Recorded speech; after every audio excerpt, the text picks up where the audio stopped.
right, what's up, YouTube? Back with another one. So I'm going to do a short one about cutting, right?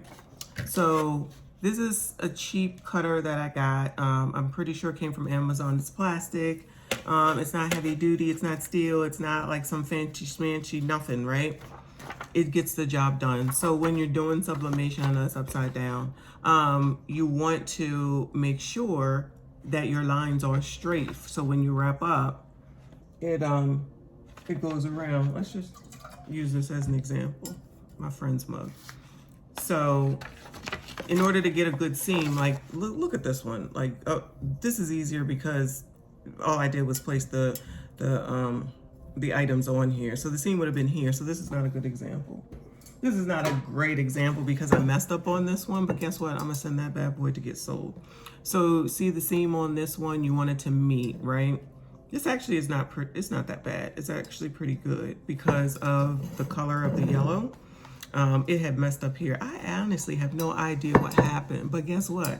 It's out of here to for this weekend. So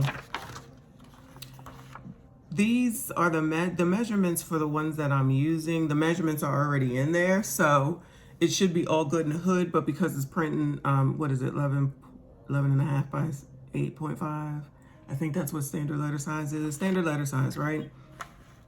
The excess of the rest of the paper is going to be on here. So you want to cut as close as possible and as straight of a line as possible, but not too much in. I'm not sure how much you can see. I don't know if I can go down any further. Hold on. Let's see. Ghetto. I know, I'm sorry. Let's see. Yeah, you hear Sex and the City. There it goes. Goes down, goes down, goes down. So let's see if that helps. Probably not. Sorry about that. So anyway, so I got it under here, right? Got it in the line of sight. It takes off what I needed to take off in a straight line. Because I can't cut. I really can't cut straight. Just give me the requirement to trim. I can barely do that, y'all. All right, so line it up in the groove. There's a groove in here. There's a groove in here where this sharp ass cutter is, so don't cut yourself either. Don't think that you can't. All right, line this up inside of the groove for cutting. There you go. It's got an end in the back, so that actually looks awesome. That actually looks pretty good. So let me do Oreos because, you know, anything to help. I'm gonna go ahead and I'll show you, especially since I'm doing the orders, these orders. So let me go ahead and line Oreos up. Right? Looks good, looks good. I always go from the back to the front. I'm sure people can go from the front to the back, but I'd rather do it this way. It works for me. Do what you need to do. Look on Amazon though, y'all.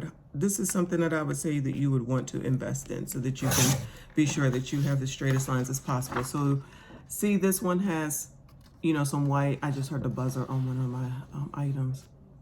This one is pretty good. This one has a little bit, so I'm gonna trim that up. I'm not gonna go back in on this much because it may get tattered. That's happened to me before and I ain't got time. I need to go ahead and use this. All right? So I'm pretty sure you got the gist of it. I just wanted to come in here and show that to you real quick and say you should invest in a cutter if you're doing sublimation and you're doing the prints, so that you can ensure that you have the straightest lines as possible, okay? I'll be back with another one soon. Like, comment, subscribe. Let me know if you have any questions. Leave them down below. Your comments or questions, and I also have email, so feel free to email me if you have any questions as well. But I'll be back with another one. I'm not sure I understand. Woo! Who is that? Siri, did I ask you to say anything? Child, please. That's a little concerning and scary. Anyway, all right, y'all. Let me go ahead and go. Like, comment, subscribe, share. I appreciate you watching. Leave your comments below. Thanks.